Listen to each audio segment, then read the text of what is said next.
Welcome to Cardboard Conjecture. We're a podcast about board games where we have opinions and conclusions formed on the basis of incomplete information.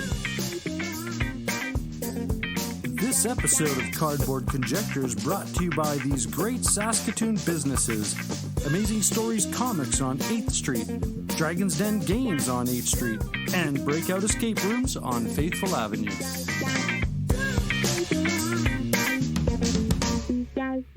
Hey there, how's it going, eh? This is What You've Been Playing Wednesday, and this is a special weekly episode where a bunch of us content creators come together and talk to you about the games we've been playing recently.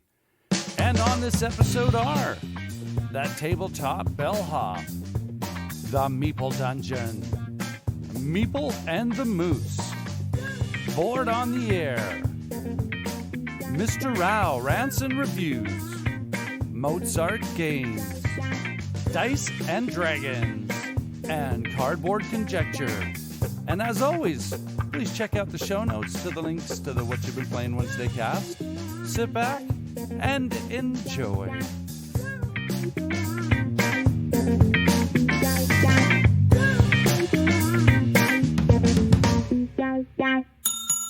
Hello and welcome to the Tabletop Bellhop segment of What You've Been Playing Wednesday. I am Moe T, the Tabletop Bellhop, your cardboard concierge, answering your gaming and game night questions and striving to make everyone's gaming experience better. If you've got a gaming or game night question for me, you can send it to questions@tabletopbellhop.com, visit our webpage and click on Ask the Bellhop, or hit me up on social media where I can be found everywhere as Tabletop Bellhop, one word. Now, the question I'm answering today, of course, is what you've been playing. Wednesday will be what have I been playing in the past week, and I've got 3 different games to talk about. Note, that's not counting my digital plays on Board Game Arena, which are pretty much ongoing nowadays. So the first game I want to talk about tonight is Gorinto, a fantastic tile drafting and tile laying game from Grand Gamers Guild. I would call myself an ambassador for this game. I like to call it the Azul Killer. I love Gorinto. Well, I got my shiny Kickstarter copy of Gorinto, and all the time I've had it, I've not played it with 5 players. We finally sat down and tried Gorinto with 5 players, which I've got to say it went well. Everything I love about Gorinto is still there, but we did run into something difficult, something interesting. So according to the rules, which are just on a single card in with the expansion, you need to add in 5 more tiles of each of the 5 elements to the bag before starting the game. And while that works, it's fine. We did this. It just made no sense. Because with 4 players, every round you leave 2 tiles unclaimed. So I would have just assumed that with 5 players, they would get those 2 tiles. They would get drafted normally, and there would be no tiles that don't get used in one way or another during the game. But while putting 25 extras in, it just meant at the end of the game, we had 25 left, which also meant the perfect information of the game's round. Normally there is a perfect balance of all the different tiles. And while this skewed the distribution, and this particular game, we had way more wind tiles come out than any others. Now, we talked about this after the game. We sat down with the 5 of us and said, well, that felt a little weird. What do you think's wrong here? Like, that's just not what I expected at all. Why are they telling us to add 25 tiles? And we all had various theories, like maybe they didn't want the perfect information, or maybe they wanted a random element. But to me, that doesn't fit with the rest of the game. The game is very structured and about organization and knowledge, and having a random element of different tiles not coming out the same odds seemed weird to me. So we weren't sure what to do, right? So we sat down and went, how about we put another layer on the mountain, the part you're drafting from. That way you're using up 25 more tiles. Now, not the 25 tiles, so it's not evenly. We just threw all the tiles in the bag. Then when we built the mountain, we actually added 1 more tile. So this had 2 effects. First off, the color distribution was perfectly balanced, as it should be. But it also meant there were more tiles to draft while playing. Now, while we didn't empty the mountain in that first game, it was pretty sparse. The second game, this wasn't a problem at all. There were plenty of tiles for everyone to draft, which felt better. So after trying both ways to play, the next day I reached out to Grand Gamers Guild, and I was like, hey, Mark, this doesn't seem right. And sadly, it ends up the rule card is missing a section that should instruct players to do what we did in Game 2, which is add 1 tile to each stack when playing with 5 players. This is kind of a bummer because of how much we do advocate for this game. I still love Gorinto, but I'm bummed to hear that there's a mistake in there, and people who don't have a contact at Grand Gamers Guild or non-hobby gamers may not even know to question why you're adding those extra tiles in. Nonetheless, I still got to say, Grinto is one of the best games in my collection, a fantastic abstract strategy game, and it is just as good with 5 players. And honestly, I thought it felt fine just with the original tiles or with the tiles added in. Works both ways. Now, next up, we played another game of Tales from the Loop, the board game. If you've been listening in the last few weeks, you've heard me go on and on about this game and the various problems we've been having with it. And if you remember correctly, last week, I talked about playing a 3-player game and how much better that was than playing 4 or 5. And again, I actually think the game is honestly broken at 4 or 5 players, especially 5. Well, I decided to give it 3 players, one more shot with Tori and Kat, friends of ours, and play with a bunch of experienced gamers who played the game before, but with only 3 players. And I have a couple important things to say. First off, we won.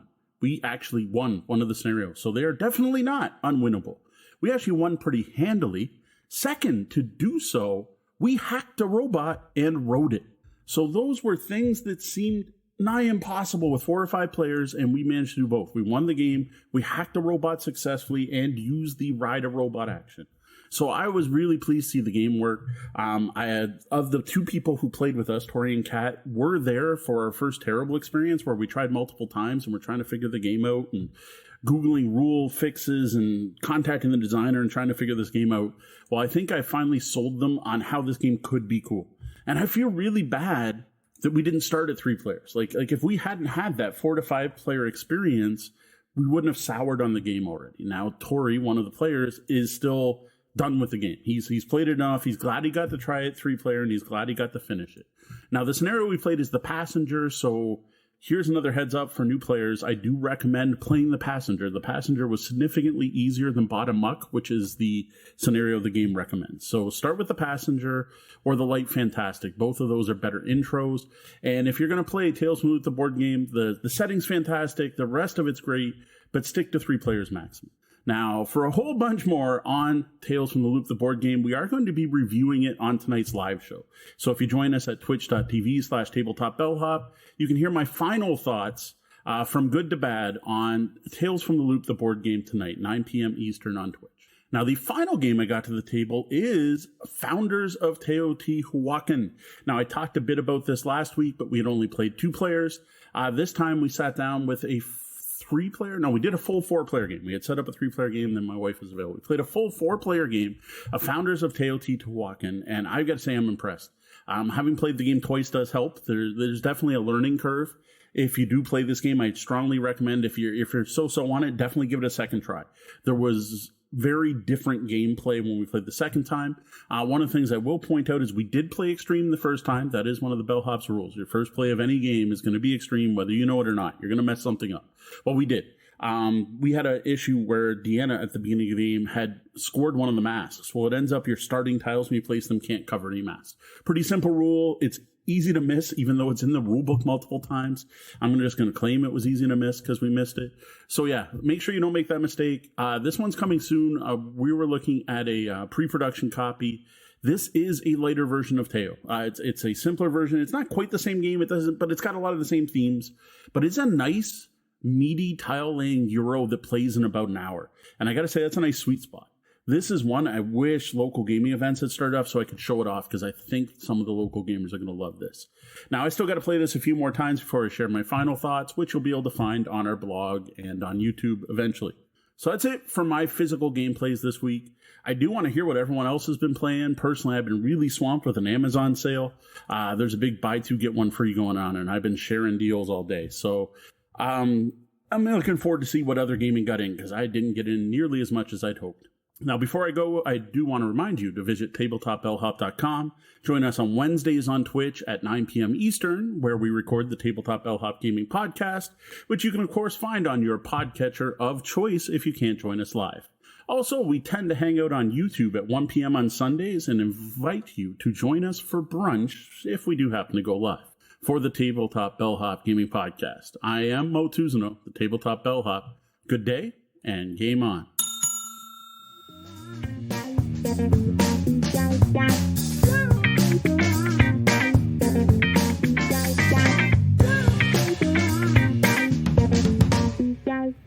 Hello everybody, it's Rob and Anna Marie from the Meeple Dungeon. Hello. And we are back again recording for the Whatcha Been Playing Wednesdays podcast. And this week we have a couple games to talk about.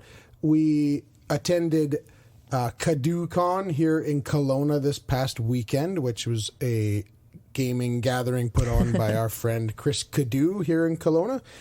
And yeah, we saw a bunch of people there. Not a ton. I think there was 8 or 9 of us or whatever. Yeah. But that we hadn't seen since the pandemic began. Yeah, largest game gathering we've had in quite some time. It was really cool. Thanks to Chris for putting that on. And we got to see Chris Morris there. He is Spider Moe on Twitter and Mozart Games here on... fellow contributor of Whatcha Been Playing Wednesdays. Yes. So, yeah, we got to see Chris, and it was great. And we got to play a bunch of games. We played a few games together. I think we played 4 or 5 games altogether. But we also played a couple games separately. So one game I got to play that you didn't get to play, I'm going to talk about that. It is called It's a Wonderful World, designed by Frederick Gerard and published by Lucky Duck Games and a few other publishers, I believe.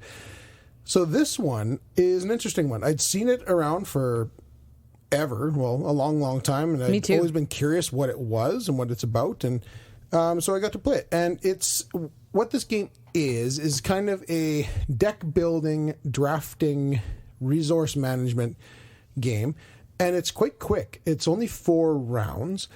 And you, at the beginning of the game, you are drafting out your hand. And you are basically drafting buildings and like structures, futuristic kind of structures and technology.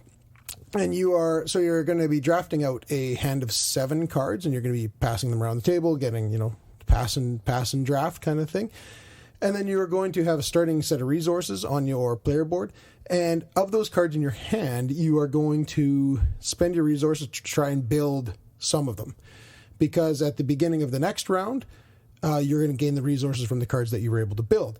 And it just starts to build that way. As you go through the rounds, you're drafting more cards and you're using your resources to buy more cards, and each card has different bonuses attached to it and all sorts of cool things. It was a really, really neat, quick game. I thought judging by the box, I thought it was like a longer, bigger game. Me too. And I totally thought it was like hour and a half. Yeah, no, I think we were done in about 45 minutes or so. And you were done in the same length that I was done the next game I'm going to talk about. Yeah, which seems to be like a complete opposite kind of type of game. But yeah, this was a good one. It was neat. It's just kind of a tableau building, resource management, card drafting game, and it was really, really good. The theme, I don't know what the theme is. I don't know what A Wonderful World is. I don't know if this is a series of books or something that this is based on. So the theme was next to whatever. Here nor there, you had fun playing it anyways. Yeah, but it was fun, and I absolutely crushed them at this, which was great. Beginner's luck. Yeah, but I don't win a lot of games. No, I know. It was nice.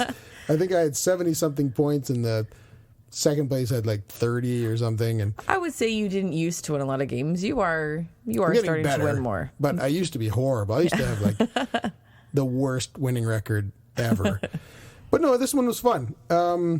And it has a bunch of accolades attached to it. It's got like Dice Tower Seal of Excellence attached to it. So, nice. I mean, it was a pretty fun game.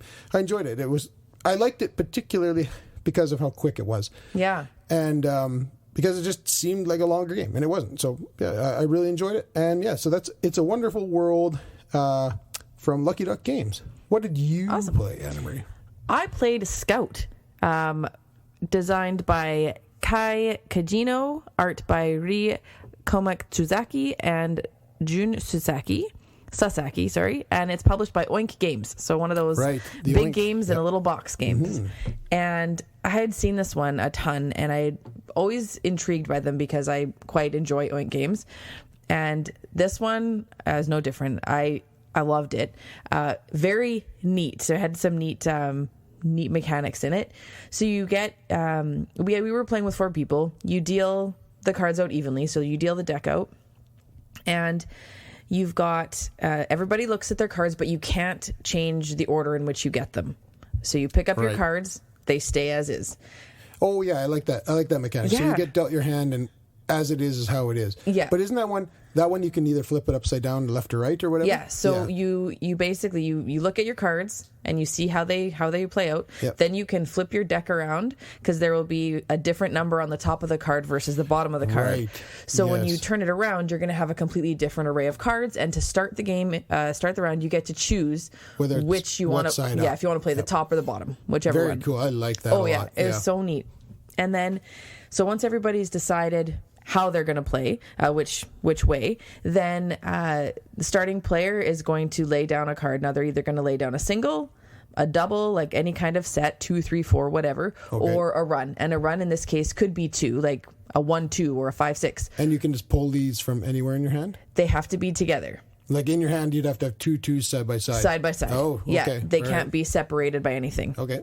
And so you can, the first person plays down. Let's say they play like a single 7. Mm-hmm. The next person, they could play an 8, 9, or 10, just like one up higher, or they could play a pair, like 2 twos, or they could play a 1-2, just like a run of something. Okay. And then, and if they were, that would be beating the original card. They would lay down, then they would take the other person's card and flip it face down in a pile, and that would be a game end point for them for the round. Okay. So you keep going like that. If the next person, say they played down a pair of 2s, so then the next person's got to beat that with either, a run of 3 or higher or a set of 3 or higher. If they can't or they don't want to, they can scout a card. So they would take one of the 2s into their hand. The other player would get then like a little token as a point. And when they take the 2 into their hand, they can choose to either use it as the 2, or at that point they can flip it over and use the other side of the card. And so say it was a 7 on the other side. So they can choose if they want the 2 or the 7, and they slot it into their hand wherever they'd like. Okay. And so then you keep going around trying to gain other people's cards and trying to gain little tokens, because those are going to be your points. And you keep going around and around until somebody generally will lay down a lot of cards. So maybe like 5 or 6, whether it's a set or a run. And then it's got to go all the way around the table. If it makes it back to them without people being able to beat it, that's the end of the round. Or if somebody can lay down and completely lay out, like have no cards left in their hand. Mm-hmm. And then any cards you have left in your hand, you count back, but you can kind of balance them off with points you've collected. And then you play 4 rounds, and whoever has the highest score wins. I was totally slaughtered, dead last, but it was so much fun. There's like one chance in the game where you can scout and show, so you can you turn your little token over and you can pull one of their cards, but then lay down as well. So it's kind of like 2 in 1 turn. Right. But oh my gosh! In fairness, though, you were up against Scott in this game. That's true. The other players were good too, but I had a ton of fun. I'm looking to get it. It's sold out at our local game store, so I'm on the prowl for it. You're at a disadvantage playing against Scott in any game. So that's true. And for anyone out there that wants to follow someone, probably the best board gamer we've ever played with, that's Board Game Nights on Twitter. He's a local guy here named Scott. He's fantastic. He's awesome. You should check out his Twitter feed. But yeah, it's the game sounded awesome. I heard you guys liking it a lot. Yeah. And Oink doesn't really miss too often, so this one sounds like a winner. It is definitely a winner for me. So Scout from Oink. Scout from Oink Games. Sounds good. But yeah, that's it for this week. We are going to be recording our podcast here tomorrow night, and it will be featuring a review of Boone Lake. Yeah. Yes, from Alexander Pfister. So, yeah, stay tuned for that one. And, we'll see you next week. Cheers. See ya.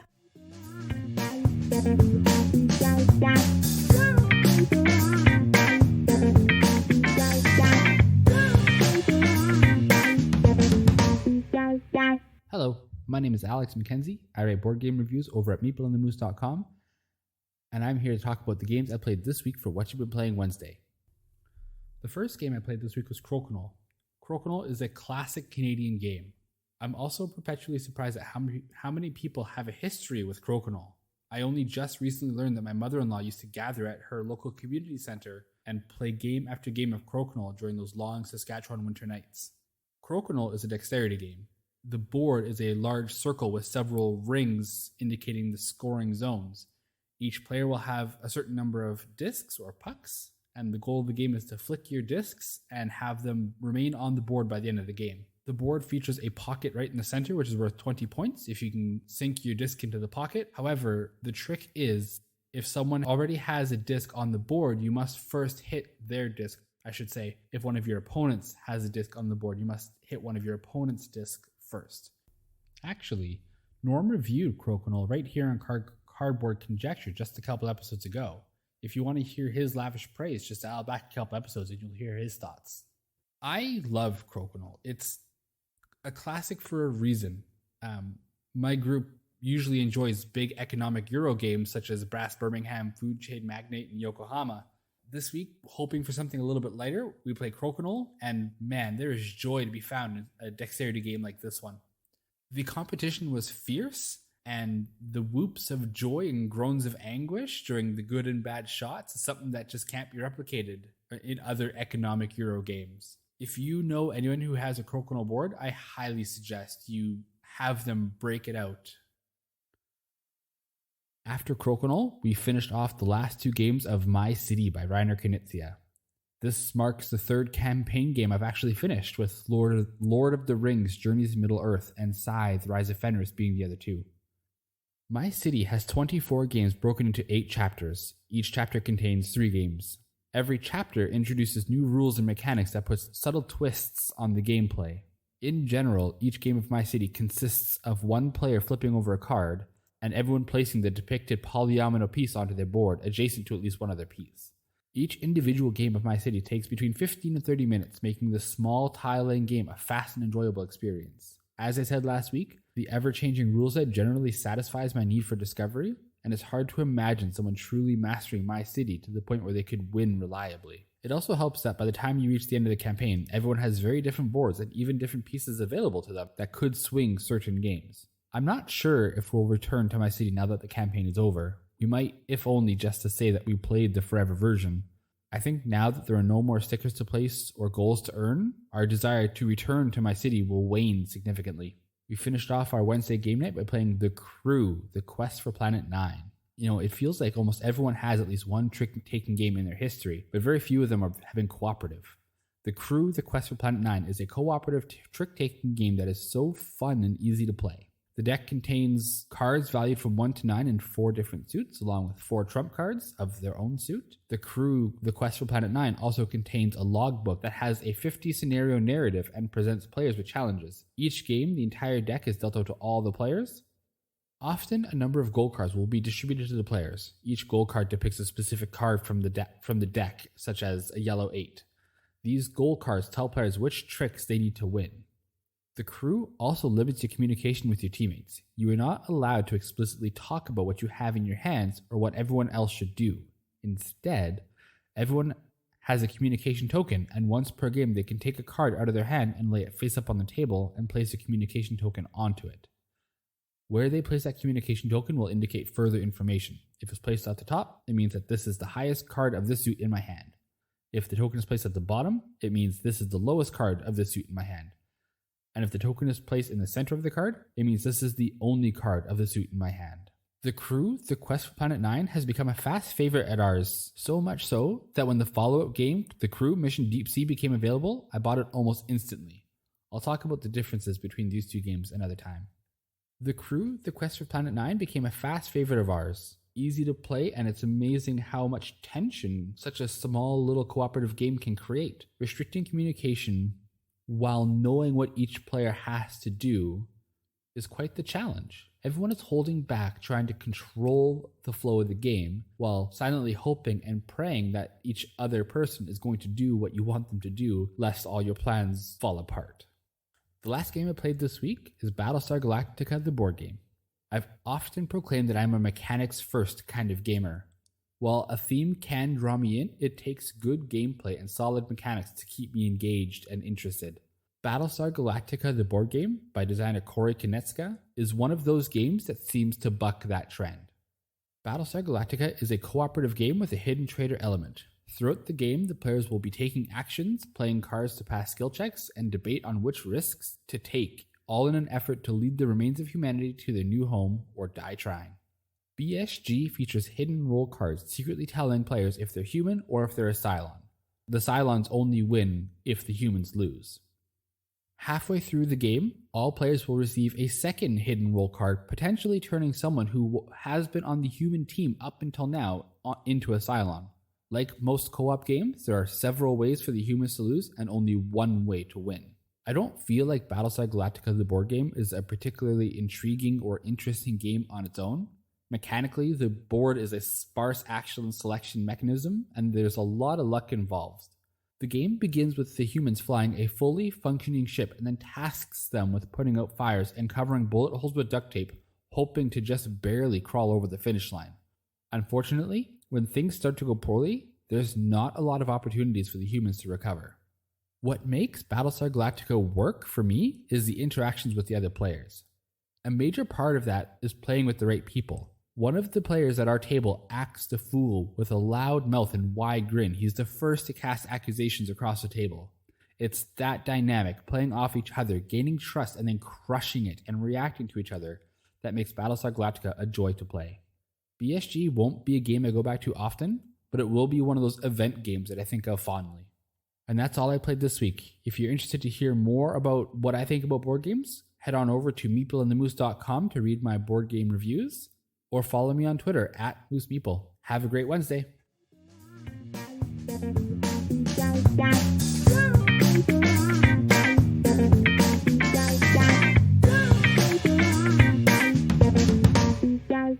Hi, I'm David. And I'm Jordan. And we are Board on the Air, a weekly radio show and podcast in Saskatoon. And this is What Have You Been Playing?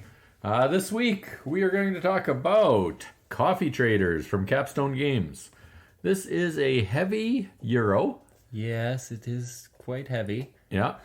In it, you are working with free trade cooperatives to create coffee and fulfill orders for contracts and deliver to different coffee shops and a whole bunch of stuff that happens in 3 rounds. Yes. Each of those 3 rounds, you have 6 different phases. So the first phase, you're messing with all the cooperatives on the board. So you're putting out plantations. You're putting guys in new plantations. What's the other 2? You're getting donkeys. You're getting money. Yeah. And... yeah, you're hiring workers. You're seeding plantations. You're getting money and the donkeys. Yeah. Yeah. In the second round, you're making sure all those plantations have a worker on them, or else they're not going to produce any coffee. Yep. Third phase is the building phase, where you're building and, I guess, activating where you're going to be getting your coffee from. Yeah, you have... traders or contractors. Yeah. They're the same thing. You're either going to send a guy out as a trader to get you coffee, or use him as a contractor to build you a building at one of the cooperatives. Or on your board to increase your storage. Yes, exactly. The fifth phase, or fourth phase? Fourth phase is the coffee generation phase. Yeah, which is done a little differently. So each plantation creates either 2 or 3 coffees, depending on how many players are playing. And then it gets dished out to the people who have sent traders to those regions. The first player gets 1 of the coffee first, and then it goes first, and then however many people, and then just keeps doing that till all the coffee is gone. Yeah, and if you have a farm at those places, you get... not farm, free trade hut. A free trade hut, you get an additional coffee first. So that comes off the top along with the first person that goes there. Most you can get is 5 plus any bonus coffees. Yep. So if you have it perfectly set up, you can get 7 coffee in an area. 8, because there's 2 free trade huts and a first player. Yeah. So it's just hard. Nobody ever did that. No one really went heavy into double free trade hut, because you sort of need all the coffee. Yeah, and the 5th phase of the game, you are fulfilling contracts and delivering coffee. Yes. In that, there's some bonus actions you can take where you can trade one coffee for another, a la Catan, how you're trading goods. You start off 4-1, then 3-1, then 2-1. You can always buy coffee with money. Yeah. And then when you're setting out your traders to the cooperatives, you're also getting these little factory tokens. I think they're called factory tokens or supply tokens. And you put them underneath your board, and you can trade 3 different ones to get 1 extra storage thing, or 5 of them to get 2 of them. Yeah, so you, after you finish your contracts, if you have coffee left, you have to have a warehouse to store them in. Everybody starts with a warehouse level of 1, and then you can add more to have like warehouse levels of 2, 3, 4, or 5, or you can put them specifically for one type of coffee, which gives you a limit of 10 of that type of coffee. Yeah. You can always go above the limit. You just have to come back down. Yeah, it's at the end of the round, it has to fit under there, except you get a bonus coffee for each of those factory tokens you have. Yeah. Final phase is just the cleanup phase. So you're putting more coins out for the bonuses. You're bringing your guys back. And you're seeing if you have your 3 bonus actions. You're making sure everything is refilled on that one. One of them is taking 3 coins from it, which if you can't pay those 3 coins back, you lose 3 points for every coin you can't pay. Yeah, you have your regular storage level, but then there's a corporate bonus you can get. You can get 2 of 3, which is either an extra action in the first phase, extra trader or contractor, or 3 coins. This was a heavy game. I had a great time playing it. I got absolutely destroyed. Well, the big thing to note about the first time we played is that we never really looked at how the scoring was going to work. We had a general idea, but when we got to it, it's like, oh, so there's also this here and this here that is affecting the scoring. Yeah, there was 80 points that I really didn't account for. Really want to try this one again fast while it's fresh in the brain, and I think Mel would like, your mom would like it. Oh yeah, I think it's right up her alley. I really liked how the phases worked. It really reminded me of Dinosaur Island. Yep. And Dinosaur World. It fit a little bit better on the table than some of those games, though. It has a huge board, but it's only 2 wide. And so it, I have a board game table, and it fits down the middle, and then the boards fit perfectly on either side. I think my table is about, 3 feet by 5 feet, or the vault in it, and it fit perfectly on that board. But it did take up a lot of that there board. Was not a lot of space left. But you're not building cards and stuff. No, there's nothing going outside other than your excess donkeys, trucks. Yeah, there are a lot of pieces for each player, and really you're getting between 3 and 4 actions per turn. Yeah, or in the first phase, which is the main worker phase. So it still took 3-ish hours. Oh yeah, it's not a short game. Yeah. As we were saying, it sort of had a little bit of a Lacerda feel where you're like, okay, I need to do this. How do I get this? So I need to do this. How do I get this to do this, to do this, to do this? Yeah. But it's a little bit more, you can see it instead of being like, I have no idea how this connects to get that. But it does. Lacerda has a bit more of a puzzle. There was still some reverse engineering of, okay, I need to do this. How do I get this? I borrowed these coins. How do I make sure I still have those 3 coins at the end? How do I create an income? Right? There is a lot of that going on, and there was a lot of people stopping to think. We played a 3-player game, and all 3 of us were not quick. I'm doing this when it came to our turn. There was a lot of stopping and thinking as to what the best action is, because it is only 3 rounds. Yeah. So you're really, limited on what you can do in the game. Oh yeah, like the first phase, you're at most going to have 4 action cubes, and 3 of the actions need 1, and 1 of them needs 2.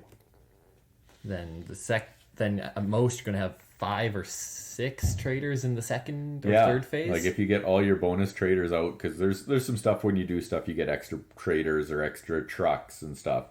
I got the trader, and that's it. I didn't see the truck. I didn't get everything moved up that far on the... There's some tracks in it, a la Zolkin and stuff as well. I'm thinking back on it. I actually would have got the truck in that game, because I filled up that one row. But it wouldn't have done anything, just got me 3 extra points. But Yeah. So that is Coffee Traders. Really solid Euro game. Decent theme to it, I thought. yeah, you can get the feel of it because you have to put your level 1s, then your level 2s, then your level 3 coffee areas. Yeah. So big thumbs up from me. And we will talk to you next week. Yeah.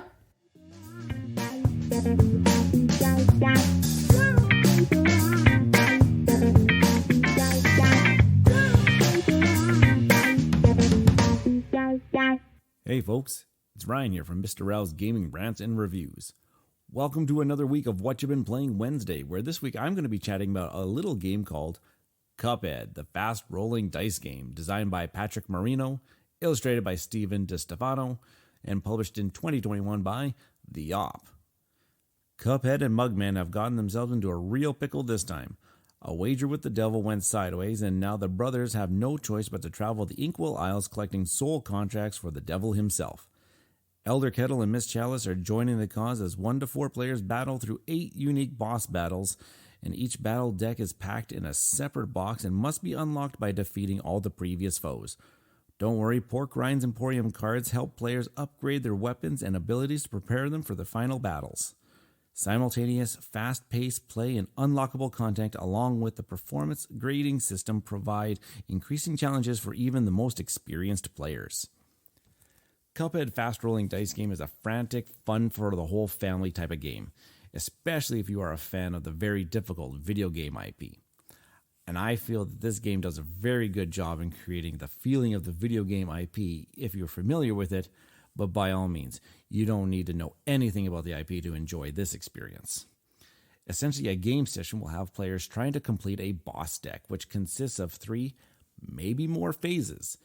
In each phase will consist of a number of rounds in which the boss is attacking you, and you need to be able to defend and attack back. This is done by matching dice results to the boss's attack cards. Successfully defend all the attacks. Congratulations, you didn't take any damage this time. But did you do damage back along the way? Some attacks are very simple to defend, only requiring 1 die, and some are very complicated, which require 2 dice. Those simple attacks give you opportunities to attack back as long as you have rolled the illustrious finger shooter die to assign to it. Defense and attack dice need to be placed on your player boards left to right, and there is no going back once a dice is placed. Simple, right? But wait, you only have 10 to 20 seconds each round to do this based on the difficulty you've selected. And believe me, 20 seconds is not a lot of time, and with each die only have a 1 in 6 chance to roll that one specific icon that you need, the pressure mounts really fast. Failure to defend an attack will result in a player losing one of their starting 3 hit points. And if a player is ever defeated by running out of hit points, the players have lost the boss battle and must start again at the beginning of the deck.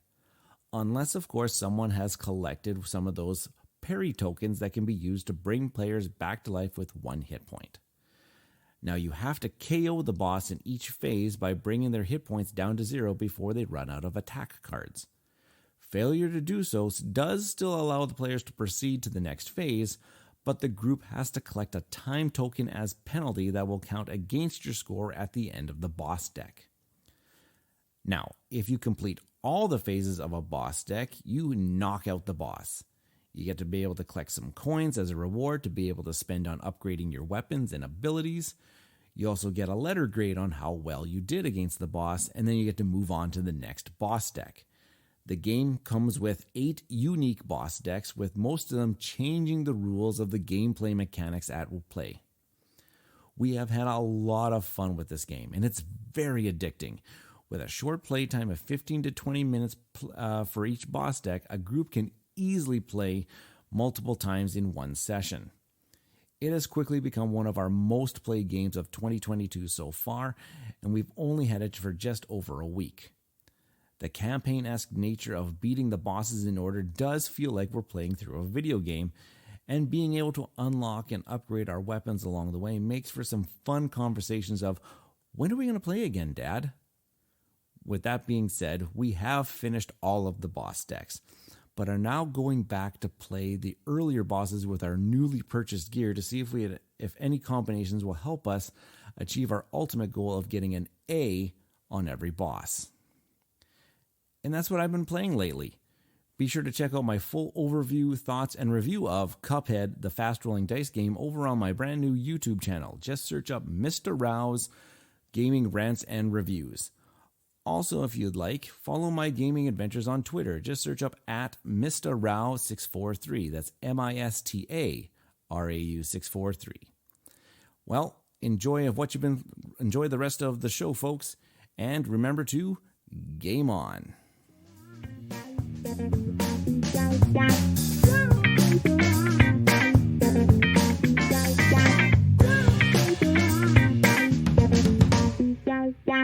Hello, everyone. This is Chris Morris from Mozart Games, and I am thrilled to be back again on What You've Been Playing Wednesday this week. If you want to give me a follow on Twitter, you can find me there as SpiderMo. That's Spider with a Y. I'll often post pics of games that I've been playing, some of my ongoing challenges as a designer, and a few rants and raves along the way. Now this week, I'd like to talk about Cartographer's Heroes, the standalone expansion for the 2019 hit Cartographers, designed by John Breiger and Jordi Adan, and is published by Thunderworks Games. Now before I talk about what this adds to the game, I should probably explain what Cartographers is if you're not familiar with it. Cartographers is a roll and write where a card is drawn each turn, depicting one of 4 different terrain types and 1 or 2 shapes that terrain must be drawn in on your personal map. Players will get to choose anywhere on their map to draw the shape, all the while trying to match up to different scoring criteria that occurs each round or season. Cartographers uses a scoring mechanism where the goals change each season, much like how Isle of Skye does it, with each scoring condition being used twice in the game. Players need to decide whether they want to try to score points for what's important right now in this current season, or instead, try to plan a season or 2 in advance and build an engine that will score a pile of points later in the game while sacrificing some points right now. There's some mountains that are scattered around the player sheets, and if a player ever surrounds a mountain on all 4 sides, then they earn a coin, which scores you an additional point at the end of each round. You also earn a coin by drawing the smaller shape shown on a drawn card, which can take up less space, but may be worth doing in order to squeeze into a certain location. Getting a few coins early can really boost your score, but they aren't as valuable later on. Now, occasionally, a monster will appear, at which point all players will give their map sheet to their neighbor, and that player gets to decide where the monster will appear. Monsters can really mess up your plans, and each space that's next to one that isn't filled in will lose you a point each round. So, you may need to change your plans to deal with this new threat when they do appear. Each season, a new monster is added to the deck, so if you didn't see one this round, you may have to deal with 2 in a subsequent round. Now, they are discarded after they appear, so you don't have to worry about them getting too out of hand later in the game. Once all 4 seasons have been completed, players add up their points from each round, and whoever has the highest total has mapped out the best region and is declared the winner. Games can be pretty quick, although later in the game you may struggle to find the ideal location to draw a certain terrain type that appears. Cartographer's Heroes takes the premise of the original and just does more or less of the same thing, with the addition of heroes now being able to be drawn in around to help fend off those pesky monsters that appear. When a hero arrives, they can be drawn in any single space, and they'll have several spaces that they can mark off near them, destroying any monsters in those spaces if there are any there, or preventing a monster from being drawn in those spaces later on, saving your carefully laid plans. Heroes arrive just like monsters do, with a new one added each season. The monsters that are included in this expansion all have unique abilities too, allowing them to expand if not dealt with, or destroying adjacent territory, thus adding a little more complexity to the game. I find that the shapes that appear in Heroes are a little more challenging at times, with some more unique shapes appearing in this expansion. If you have both games, you do need to decide which set of terrain to include in each game, and you can't shuffle them all together. I guess this prevents the opportunity to not have a certain terrain show up at all during a game, but I do wish there was a way to include both sets somehow in order to create a little bit more variety during a game. The same thing also goes with the monsters. You can use one set or the other according to the rules, but I have been tempted to try it with them mixed together. A game of cartographers always starts off simple enough with a wide open sheet of paper in front of each player that slowly gets filled in during the game, and by the end, you may be struggling to fit shapes in. Now, if you ever cannot fit in a shape that appears, you are able to draw a single square of any one terrain anywhere on your sheet. And there are times you may be hoping that a difficult shape appears that you can't place, just to be able to finish off another area that you're working on in order to score some extra points at the end of a round. I always have a blast with these games, no matter which one I play. I have no artistic talent whatsoever, so my maps never look beautiful, but it's always a fun journey, and there are times when you feel really smart when things fall perfectly into place. However, there is nothing worse than carefully planning things in order to score big time in the final round when suddenly a dragon appears, destroying your forest and losing you a pile of points as it torches the one area that you needed in order to score those points. Cartographers is a very fun and unique roll and write, and it can be played with any number of people, so long as everyone has a score sheet and a pencil. If you want to get really creative, you can use colored pencils and draw a really beautiful map with details all over it. Anyone with a little creative skill will have a great time drawing their maps. It plays quickly, and it's super easy to teach to anyone. If you're looking for a simple roll and write with a little bit of meat on its bones, you can't go wrong with either Cartographers or Heroes. Or both, for more options.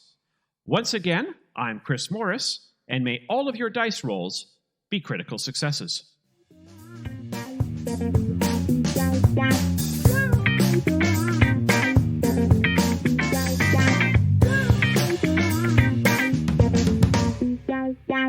What up, gamers? I'm Jayson. I'm Julie, and together we're Dice and Dragons, and you can find us on Facebook, Instagram, YouTube at Dice and Dragons, and on Twitter at Dice and Dragon. And what is it today, Julie? I believe it's What You've Been Playing Wednesdays. And what game have we been playing? Massive Darkness 2. And if it has a bigger name, then you know what it is. Yes. It is Hellscape. It is designed by Alex Olteanu and Marco Portugal. It is based on the original Massive Darkness. And it is published by Simon Games. So we talked a little bit about this last time. We've got to get some more quality time with this game on the table. Now, the only thing that we've not done yet is tried one of the boss fights. Don't worry, we will have done that by the time we get to our review, which will be coming out after this video. So you'll definitely want to check it out if you want to hear what that new big element is. Now, one thing I can safely say in this dungeon crawl game for 1 to 5 players, it is an iteration on the original Massive Darkness. It is largely the same, but they have smoothed out some of the weaknesses in the rules and definitely added more campaign elements that are available to the game. We haven't touched those as of yet, but really it's just an overall cleaner, smoother product. I mean, you only played the original Massive Darkness once, and I was gonna say I don't remember it at all. Don't ask me because it was clunky. I didn't think you really liked it.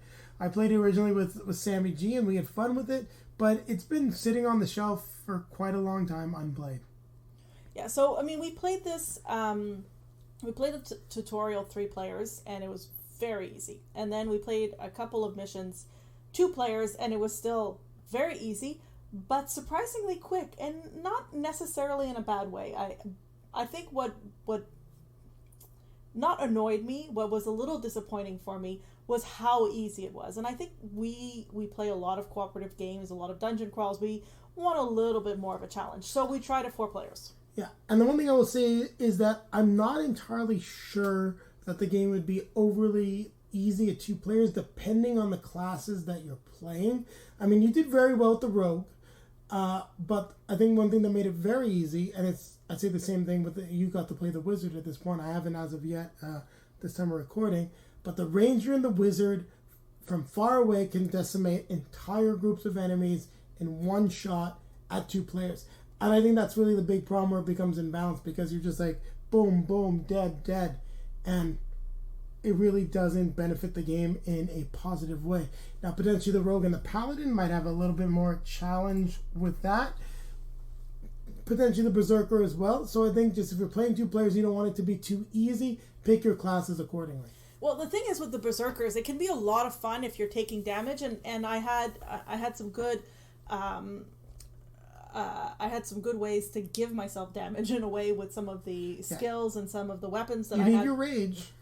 To be able to get the rage, to be able to do some massive damage. But then, I found myself in situations where I wanted to right away be able to do some massive damage, and I had no rage left because I had just emptied it out. And, it's a little bit of a frustrated situation when you're trying to find a way to get yourself injured so that you can build up some rage. So that was the frustrating thing for me with the Berserker, but I really enjoyed the Wizard. I also enjoyed the Rogue. She plays differently, but she's still fun. I mean, what did you think of the Rogue? I really like the Rogue. I like her bag of toolkits and the fact that you can sometimes get 5-6 actions in a turn depending on what you can do. Also, if you get combat done in shadow mode, when you get to draw more things, you can potentially draw your entire, very difficult, but it can definitely statistically happen that you could draw your entire bag on a turn. Yeah, I like that shadow element. I like rolling that purple dice. It's funny because I think the first couple times we didn't really see that special ability come up, and in our last game we kept rolling it. And I'm like, there are the rolls for the shadow special ability. It took us a while to get it, but then it finally came up. So it was pretty good, and I'm really enjoying just the smoothness of the game. It's very simple, very easy to play, easy to teach. There's a lot of little moving pieces, but 1 or 2 people can definitely handle that load, and you can play this with a wide range of gamers. Now, you were talking about the 4 players. I think we should go back to that. Just the difficulty. 4 players is a lot more fun. It's more difficult. It has a more minions coming at you. The one thing I would say about it is there's a huge time difference. I just want to interject there. I'm not entirely sure how large the time difference is, because this is a Guillotine and Simon game product, and just like Zombicide, you've got missions that can be very easy, and the Zombicide says it's 60 minutes, and we've had 2-hour to 2.5-hour Zombicide games as well. So I'm not exactly sure that it's the player count. It definitely contributes because there are just more minions, more stuff to deal with. So 100% you're right on that point. But I think the mission we played with 4 players was just longer because we had to do so many different things to accomplish it, whereas the first 2, it was like 2 different objectives and then run out the door. Yeah, I mean, I was actually going to say, I'm not sure if it's just the mission, but it definitely is much longer with 4 players. There's just a lot more minions that pop up, but that made it more interesting. So, I mean, it depends what you're going for. If you're going for an easy, straightforward game, go for it maybe start off with 2 players, 2 characters, and then move your way up. I think you said you heard that the optimal player count is probably 3. Yeah, and I'd have to say, I think that probably is the optimal player count. Doesn't really work for us because we need to play 4 players if we're each playing 2 characters. Otherwise, we'd be passing a character back and forth. I'm not quite sure what we're going to do because we do want to try out this boss battle mode, but I think we want to try it at 4 players. Maybe we'll spawn just a couple less minions just to ensure that we're able to play it all through in one sitting. That'd be the only reason for us to tweak that because we really want to get that experience. But overall, I got to say, I enjoy this game. I think it's actually going to be a staple of the collection. I don't think this one's going to be going anywhere. Well, don't sell everything in advance. We want people to tune in as well. So I would say, if you want more detail and want to hear more about the boss battle, you can tune in to our review that's going to be on YouTube tomorrow. Hey, don't forget, there are some staples of our collection that we did not rate very well, so it doesn't tell you what we're actually going to be rating the game, just that this one is good enough to not get the boot. Okay, and on that note, we're going to remind everybody to keep playing games.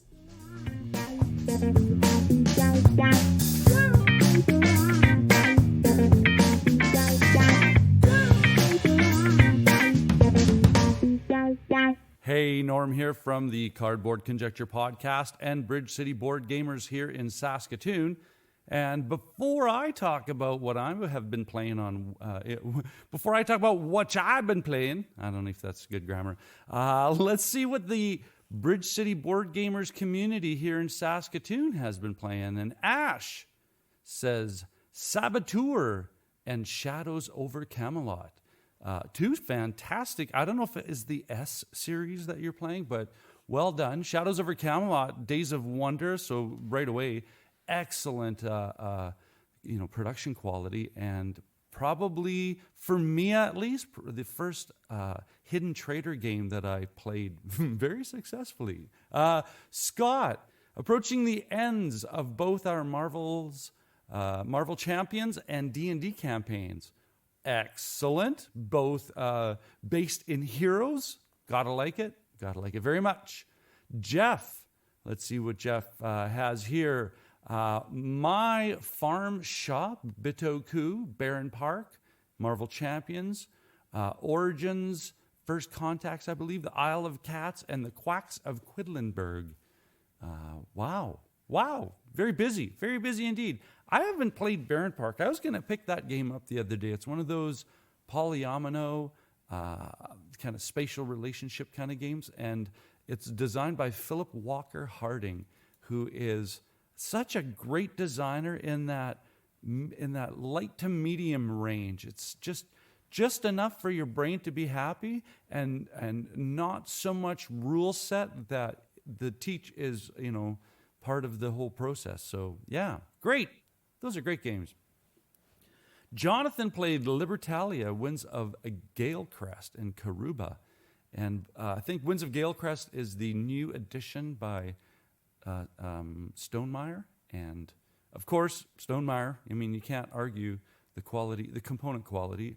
And everybody has been saying that this is such a great game. So this is one of those that I've not played in the past, and I am going to play, hopefully recently. Hans Stroganov, and we're not talking the food, we're talking the military game, right? Tikenu with Time of Seth, Viticulture, Boone Lake, and Terraforming Mars. You see, you knew Terraforming Mars is going to come in there at some point. Viticulture, one of my favorite games, making wine. And I mentioned before, Stronghold, so not Stronghold, Stonemaier. And Boone Lake, Alexander Pfister. That is one of the heavier Pfister games. I don't know. If you like Great Western Trail, this will be up your alley because let's just say it's thicker. Tim, looks like Tim's been playing some Wingspan and some Carcassonne. And it looks like the town that they've built in Carcassonne is quite large. So well done. Those look great. Dan, Dice Throne with My Game Club. Excellent. That is Yahtzee put in a thematic head-to-head match. So brilliant. Eli, More IS, Empires of the North, and Little Cthulhu, Death May Die. Cthulhu, Death May Die. A lot of people have said that's just a fun, go in and bash things around. So I don't know. I'll have to try that.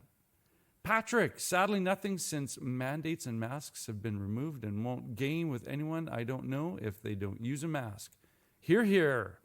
Yes, we all still have to be responsible, even though other people aren't making responsible decisions. And that's about as political as I'm going to get for you. Chris, a bit of Stardew Valley, and I've been playing the digital version of the Dresden Files card game on my laptop. Excellent. The Dresden Files is such a cool game because it is based off of a TV show. Well, a TV show from what I know, and I think the TV show, I know the TV show is based off of a book series. So right on. I don't think the Dresden Files caught on quick with the tabletop kind of thing. So yeah, Lane played The Crew, Blackout Hong Kong, Marvel Champions, Near, Far, Mythalix, La Granja, Love Letters. Wow, great lineup.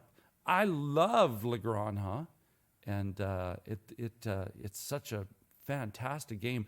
I've always said that it's if Feld and Rosenberg were to have a cardboard spawn of a hybrid game, it would be this one. So yeah. Marianne played some King of Tokyo. Yes, King of Tokyo. What a fun game.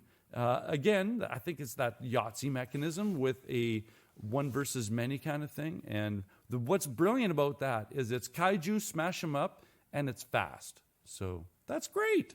That's great indeed. What have I been playing lately? Well, I've been focusing on one game because I've been playing around with the idea of having a little YouTube live play thing. And so I've started with Ginkgopolis because that's the most recent game I picked up. And it was one of the unicorns that I've been hunting for so long. And I'm metaphorically speaking, right? I mean, you know. So Ginkgopolis, designed by Xavier George and published by Pearl Games. This is, it's a futuristic idea of getting back into harmony it's a druid city building game. You're getting back in the balance with nature and focused on the ginkgo biloba tree being the most strongest and prolific in that era. And just a cool name title, I think, too. But it's a tile placement, city building, driven by cards. And I think what I really enjoy about this game, Xavier George is one of my favorite designers. I mean, bar none. I think he's in the top 5 or even top 3 for me. And what this game is, I love city building. I love tile placement. I love multiple mechanisms weaving together. But what I think this game, and there's a lot of hidden information in this game because you have these little tent cards that hide what kind of tiles you have, how many resources you have, and how many points you have. Because it's a victory point thing. And here's the things I like about the game. I like the organic growth of the city because there's no script to this game in regards to how the cards come out, how the tiles are selected, what you do with the choices in the drafting that you have in the cards. Solo is different than multiplayer, so there's 2 approaches to that. But what I also really like about this game is there's definitely no long-term planning in the area control or area majority of it because it can flip by the time it can flip 2-3 times by the time it gets to your turn. And what am I talking about here? I'm gonna have a little sip of coffee first. So what I'm talking about here is, thank you. There is area control based on 3 different colors or 3 different resources. I'll call them red, blue, and yellow. And they're significant in the resources they represent in tiles, resources, and points because those are the big 3 of this game. And if you can orthogonally connect a series or a block of colors, the resources or the controlling colored resources of each player represent the top value of how much that area is worth. So if there's 4 tiles and there's 3 on each, do the math. That's 12, right? Total points. So whoever has the most majority of that gets those total points. Whoever has the second place in regards to area majority or area control gets only the amount of points that are reflective to their presence in that area. So it is chaotic. Absolutely. So if you don't like chaos, if you like to establish an Excel spreadsheet and a somewhat predictable path of success without interference, this is not the game for you. This is push-pull, zoink. You thought like pulling the tablecloth out from underneath the play setting and trying not to disturb much, but having your stuff there in place. This is that kind of last-minute tactical, think on your feet game that is pretty stressful for those people who like to plan. Because, like I said, if you're last, by the time it gets to you, what you're thinking of doing could change a couple times. But here's the painful part. Is that you can't wait to decide what you do until it gets to your turn because it's all everybody has to do like a hidden action selection, and then reveal. So there's this game is crazy fun. If you like that kind of game, I'm going to put a big bold-faced underline. If you like chaos, this is the game for you. All right, so that is Ginkopolis, and I have the expansion, but I haven't gotten into it because the base game, still trying to dial into it. And I'm going to review it, and like I said, this is the first in the Let's Play YouTube series that on the Cardboard Conjecture YouTube channel. And I just want to say right away, I put a big disclaimer on it. There are mistakes made in this game. Trust me, I am full of mistakes, this guy. And the one big eye twitch is at the end. I thought I was being so clever, just so I could organize my scoring.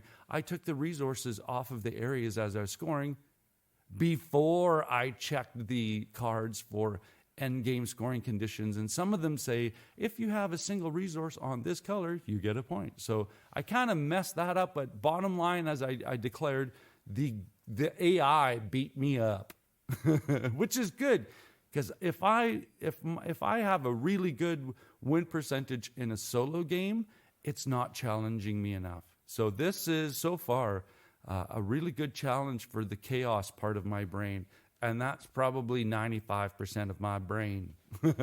All right, so that being said, thank you so much for listening. Thank you so much for the content creators that contribute and are part of this special weekly episode. Thank you. And that being said, keep your stick on the ice and take care out there, eh?